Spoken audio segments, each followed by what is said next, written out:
amici, oggi vi parlo di favini calligrafi, in particolare della pergamena, anzi in particolare del colore crema 05, già perché vengono prodotte diverse tinte di questa carta, una carta nuvolata dal sapore antico, ci dice il produttore. Vi ricordo che nella stessa serie di calligrafi c'è la Canvas, esiste il 1000 righe che ho già presentato in altri video.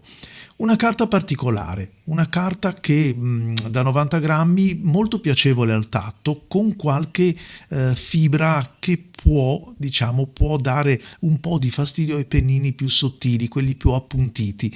Non che non scorrano bene, ma questa peluria, questa fibra esposta, quindi non del tutto appiattita e lisciata con le sostanze che rendono per esempio la Favini Schizza e Strappa così liscia, cui potrebbero effettivamente dare qualche impuntamento occasionale, non certamente su una penna come quella che sto usando, che mi rendo conto man mano che approfondisco la conoscenza scrive davvero su tutto, anche sui sassi.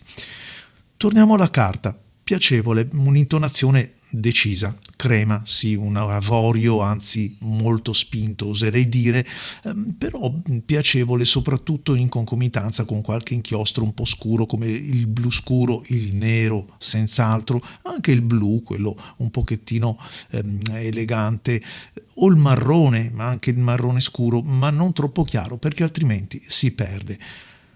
I pennini hanno un buon grip, cioè scorrono e collaborano molto con la carta, quindi l'inchiostro viene attirato per capillarità ed è possibile che con pennini più generosi, quindi con pennini italici o corsivi che richiedono un flusso più abbondante, a volte si resti persino a corto.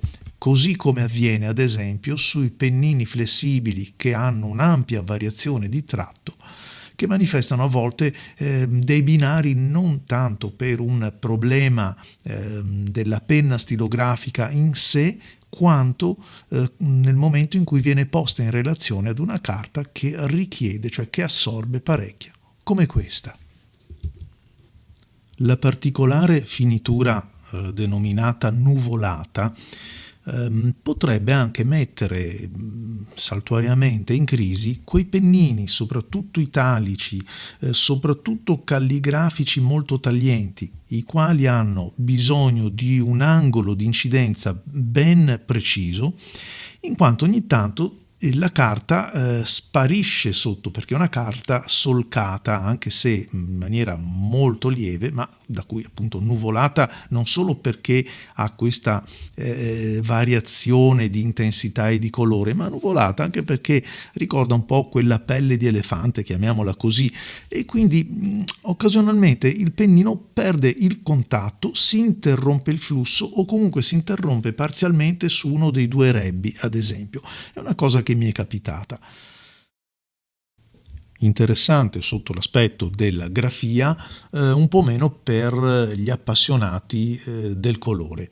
Se vi piace vedere il vostro inchiostro preferito riproposto in tutto il suo sgargiante splendore, orientatevi su una carta diversa, perché ovviamente un po' l'intonazione della carta stessa, che qui è spostata su un crema, un po' il fatto della nuvolatura, di queste sfumature che quindi rendono più o meno profondo l'intensità del colore, ma soprattutto anche per la finitura, insomma, non è il massimo per far brillare un rosso, un arancione, un verde o giù di là.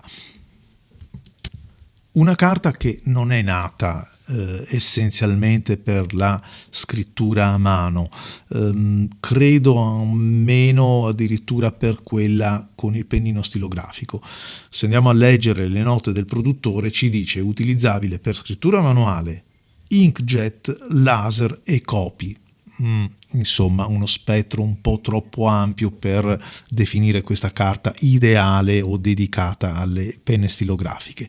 Ciò non significa però che non ci si possa prendere qualche bella soddisfazione, soprattutto con i pennini, alcuni pennini e con quegli inchiostri nel momento in cui vogliamo riprodurre una lettera vintage, un documento o qualche cosa che possa ricordare i tempi andati.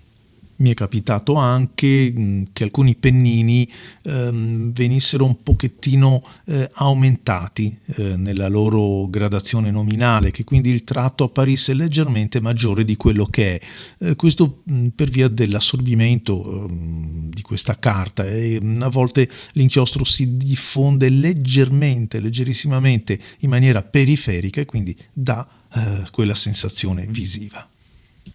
Ovviamente ci sono pennini che mi sono piaciuti di più, altri un pochettino di meno.